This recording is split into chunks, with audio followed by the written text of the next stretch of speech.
Hello, I'm Keenan Williams, and we are the best of friends for the next few minutes as we look deeper into ourselves with a view from the outside.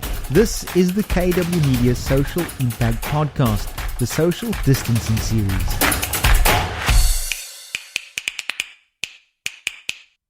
Social distancing is a phrase I'm not particularly fond of. Rather, we should be using things such as physically distancing and physically distancing ourselves at this time, and socially being more one with ourselves and with others as well. It is so important to check in with our friends, to just drop them a message, to give them a call, and to check up if they are okay at this time.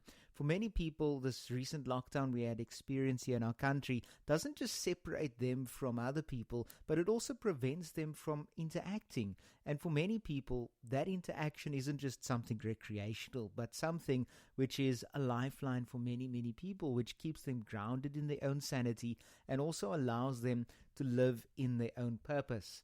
Now, today we're going to look a little bit deeper into our thought processes and emotions at this time during our national lockdown and times of isolation as well. And I thought that it's the ideal opportunity for you to get to know yourself again.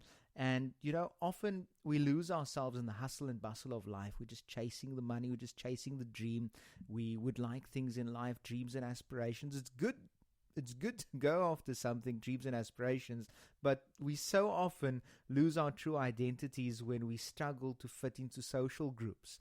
The peer pressure leads us down one road, while our innermost being and desire is to travel along a route which is less taken.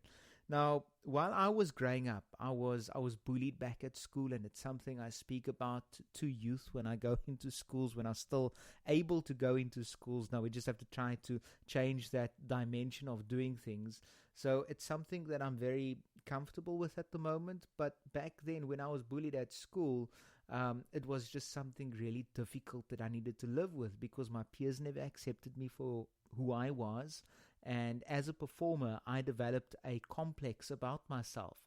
I knew that I couldn't be myself on the stage, so I developed various and different accents and personas, which helped me hide my true identity, because I thought that people would accept me if I was that, the Spanish guy, or if I was, hello, the guy from England, or somebody else. These accents didn't just become a stage disguise, but they also hid my real voice within myself, because recreationally, I also spoke in these strange voices, which wasn't my own. I was as fake as the voice with which I spoke with. All because of the hurt I'd experienced in my teens by my peers, because of the names they called me, because of them not accepting me. And, eventually I learned to love and accept myself through a process of self-acceptance and dealing with the demons of the past and finding my why. Now, during the course of the next couple of days, as you join me for these podcasts, and I will share some tips and advice which will hopefully help you to get to a place of contentment within yourself. And I thank you for taking the time to listen to these podcasts and for sharing it with your friends as well. Now, for me, these masks which I used to hide my true identity, it was a process for me to begin taking those masks off and for me to find my true voice. And within the next couple of days, I'm going to share with you how I got to that process of it.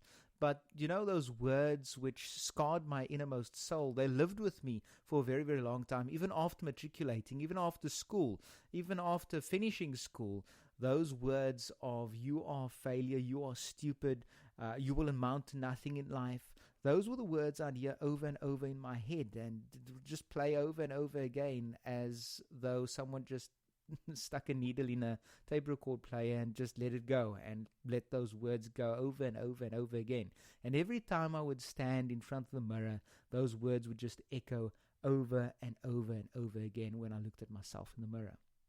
Now, you may have experienced pain and torment and hurt in your past as well. You may have been scarred by the words, the emotions, the physical touch of someone else, and I'm really, truly, truly sorry that you had to go through that. And I'm sorry that you had to experience that. But today is the day that you begin that healing process. And we're going to do it together, you and I. Now, I challenge you for after this podcast to find a mirror.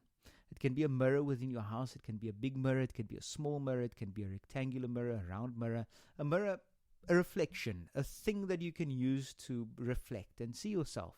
You could use your camera, your selfie version on your phone to be able to see yourself, but rather try to find a real mirror. I want you to spend at least 30 minutes with yourself for the next 30 days in front of the mirror. It will be strange at first, but once you get the hang of it, the benefits of this exercise will be life-lasting, and it will certainly shift your focus and your perspective on life. Now, as you're standing there in front of the mirror looking at yourself, I want you to begin speaking to yourself verbally. You might think this is crazy. Keenan, why are you telling me that I should speak to myself in front of the mirror? I look at myself all the time. Why do I have to speak to myself in front of the mirror? I want you to do this exercise and just follow me on this. It will work. It will change your perspective, change your route and direction in life. So as you're standing in front of the mirror, looking at yourself, I want you to talk to yourself, talk about your day, tell yourself about how you're doing, speak about your dreams and aspirations. And as you begin warming up to yourself, shift your focus from that physical appearance of, my hair's a little bit demakar, there's a pimple over here. I want you to look yourself in the eye. They say that the eyes are the windows of the soul. And you see, many people, they can't look themselves in the eye because of the pain they had experienced in the past, because they blame themselves. And you might be in the same situation as well. You're not able to look yourself in the eye because you blame yourself for the pain, for the hurt, the torment that you had experienced in the past. But it was not your fault that you had been hurt. It was not your fault that someone treated you the way that they did. There's a saying which goes, and there's a methodology which says that hurt people, and loved people, love people. I said again, hurt people, and loved people, love people. If you only know hurt, you won't be able to love someone else. And if you only know love, you won't be able to hurt someone else. You see, the people or the person who may have hurt you had done so because all they know is hurt and pain. And I'm not trying to shrug off what they had done to you or what that person had done to you by saying, okay, hurt people, and what they did was not evil. It might have been evil, but we're not going to go down that path. What I'm telling you is that hurt people, and loved people, love people. And today is the day that you move beyond that hurt and beyond that pain and start a new chapter within your own life. And as you're standing there in front of the mirror, looking at yourself, speaking to yourself, and looking yourself directly into the eye, I want you to speak about that pain. Speak about the hurt you had experienced, if you had experienced it. If you need to show some emotion, let out some of the tears if you need to. If you've bottled it up for so long, I want you to let it out. You are allowed to do that. You are in the presence of yourself after all. You're not going to embarrass yourself. You're not going to cry in a way which is not acceptable to society. You're going to do so in a way that you're able to take that cork off the bottle, able to speak to yourself and say, this is the hurt I had experienced. This is the pain I had experienced. This is me. But as you're standing there, also begin to speak positively to yourself. As you wipe away the tears, often people come into our lives and they usually just speak words of negativity. They usually just demand things of us, but there's not really a positive influence within our lives. Sometimes they are there, but sometimes we don't really hear those voices of positivity because they are so quiet. They're so silent, we don't hear them. So I want you to speak positivity into your life. Say things like, I'm intelligent, I'm gifted, I have been created for a purpose. There's no one else like me in the whole world. I love myself. I accept myself for who and what I am and for who I am to become. And I don't want you just to ramble those words of I'm intelligent. I want you to breathe in deep within yourself. Breathe into your stomach where your abs are supposed to be or where they are. Breathe into your stomach. And I want you to speak from your soul and say, I am intelligent. I am gifted. I've been created for purpose. There's no one else like me in the whole world, and I love and accept myself. And then what I want you to do is, because many people don't have that physical touch, and today with the physical distancing that we're having within society because of COVID-19. Many people don't have that physical touch of someone coming to them and consoling them and comforting them and giving them that hug. I want you to open your arms wide as you're standing there in front of the mirror and give yourself a big hug, because if someone else didn't give you a hug today, you can give yourself a hug. You just spoke positive words into your own life. You can also physically appreciate yourself and also give yourself a little bit of a hug and a love as well. Now, as you build that relationship with yourself, you will begin to get to a healing stage, and a stage where you are able to move on from the pain of the past and also to forgive the person who might have hurt you. And we are going to go through a journey of that process within the next couple of days. We're going to speak more about it. And if you have any questions, you can just drop me a line. My details are on the website. It's kwmedia.life. You can get my details there. You can drop me an email. You can send me a WhatsApp message. You can send me a text. You can phone me if you want to and say, Keenan, I want you to talk about this. This is what I've been going through. This is what I'd experienced.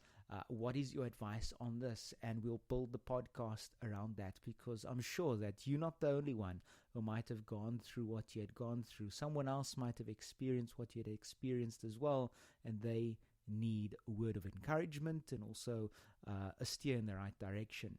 Now, I read a quote the other day which said that it is wisdom to get to know someone else, but it is enlightenment to get to know one's self. So it is wisdom to get to know somebody else, but it is enlightenment to get to know yourself. Many times we focus our attention on building relationships with other.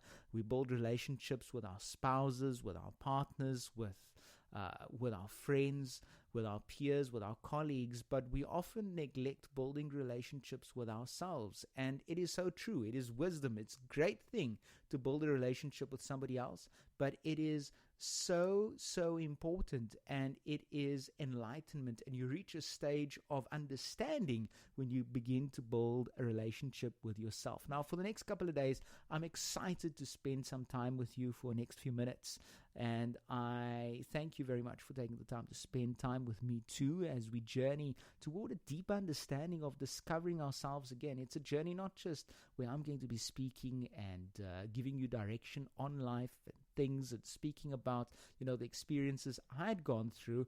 It is also a time where I'm going to get to know you a little bit better as well, because we're hanging out, we're chilling. It's wisdom to get to know other people.